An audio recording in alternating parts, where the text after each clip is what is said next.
saludar a Héctor Chávez, colaborador permanente de NTN 24, profesor del Centro de Estudios Latinoamericanos de la Universidad de Georgetown. Héctor, bienvenido, buena tarde.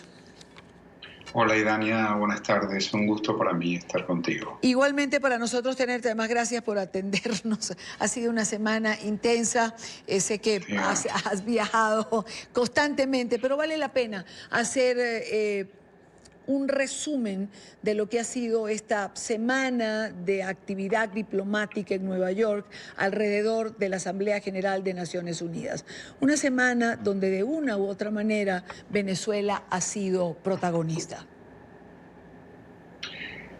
Sí, una semana que comenzó el lunes con la reunión de cancilleres de consulta del TIAR, que se aprobó la activación del mecanismo por 16 votos contra 1 en contra y una abstención. Esos son los países de las Américas que son miembros del tratado.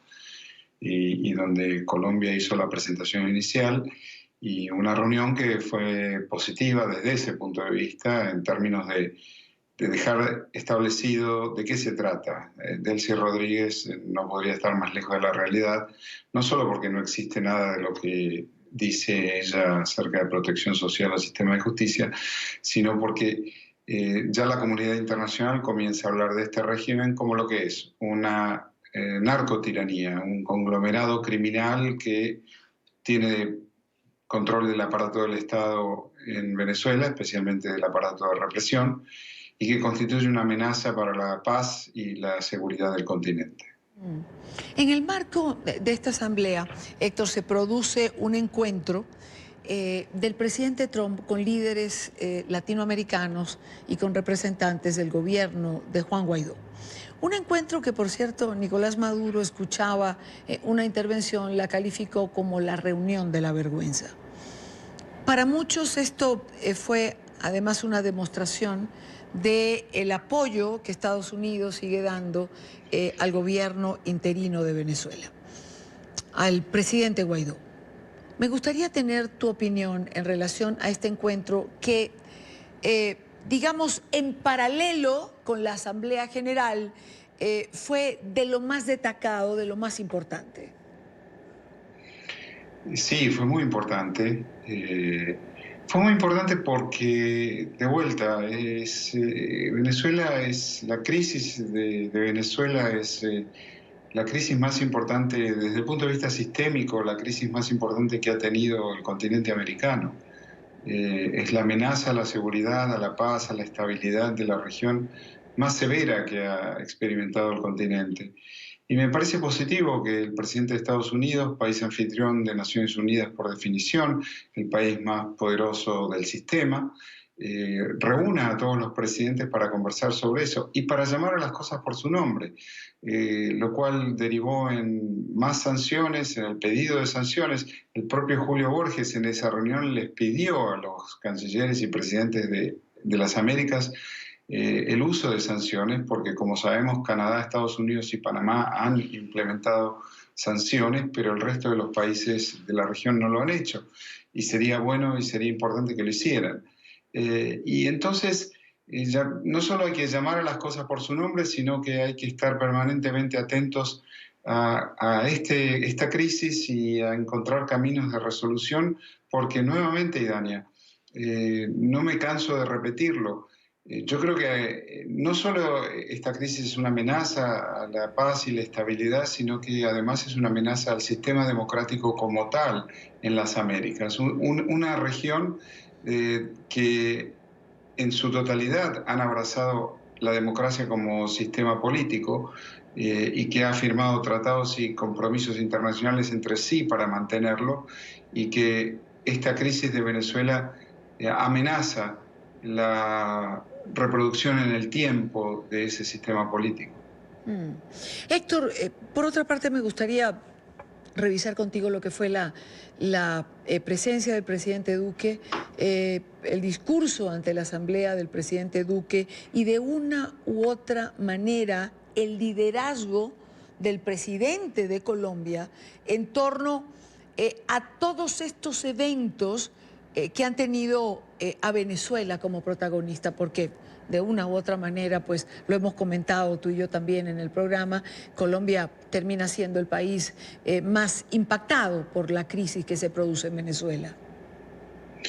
Por definición, además es el país que ha recibido esta emigración con los brazos abiertos, al mismo tiempo que esta emigración constituye en última instancia un acto de agresión por parte del régimen de Maduro, porque es una expulsión masiva de hoy 4,5 millones de personas y el año que viene las proyecciones indican que habrá más refugiados venezolanos que sirios.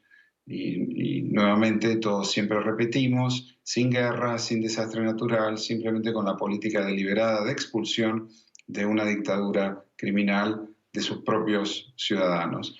Y efectivamente, así como el canciller Holmes Trujillo lo hizo en la OEA 2 semanas atrás, el presidente Duque lo hizo en Naciones Unidas, se presentó evidencia, se dio un detallado informe, se presentó y se distribuyó un detallado informe de qué se trata, acerca de qué se trata esta amenaza, en la protección y financiamiento de grupos terroristas, del ELN. Está documentado también que el atentado a la escuela de policía en Bogotá fue organizado y planeado desde territorio venezolano y las FARC disidentes grabaron aquel video en territorio venezolano y se sabe que la minería ilegal en el Orinoco es en una buena parte llevada a cabo por parte de elementos del ELN y entonces Colombia tiene que defenderse y Colombia se defiende por la vía del multilateralismo, de construir alianzas con los otros países de la región, que también son receptores de inmigrantes. Desde Colombia hacia abajo y pasando por Brasil, los migrantes venezolanos llegan hasta bien al sur, hasta Chile y Argentina, y está todo documentado. Entonces, efectivamente, el liderazgo internacional de Colombia es importante, debe ser remarcado y es natural que así sea. Y quisiera cerrar nuestra conversación de hoy con lo que quizás es una de las noticias más importantes que se producen al cierre de la semana y es lo que determinó el Consejo de Derechos Humanos de la Organización de Naciones Unidas. Y es finalmente el nombrar, más allá de los intentos que habría hecho el régimen de Venezuela, una comisión que investigue la violación de los derechos humanos. Lo que las diferentes organizaciones que tienen tiempo trabajando en esto, evidentemente consideran un triunfo el día de hoy. Sí, es importante que el sistema de Naciones Unidas actúe, pero soy un poco escéptico acerca del mérito de otra comisión más, una comisión que va a estudiar e investigar, dice ese comunicado, lo cual ya ha sido investigado y documentado en exceso, diría yo. Existen cantidades de informes donde se dan cuenta de las torturas, de las víctimas, de las ejecuciones ilegales, las torturas sexuales, la desaparición forzada, las detenciones arbitrarias y toda una serie de crímenes de lesa humanidad que ya han sido denunciados con informes que dan cuenta de ello, con testimonios de víctimas.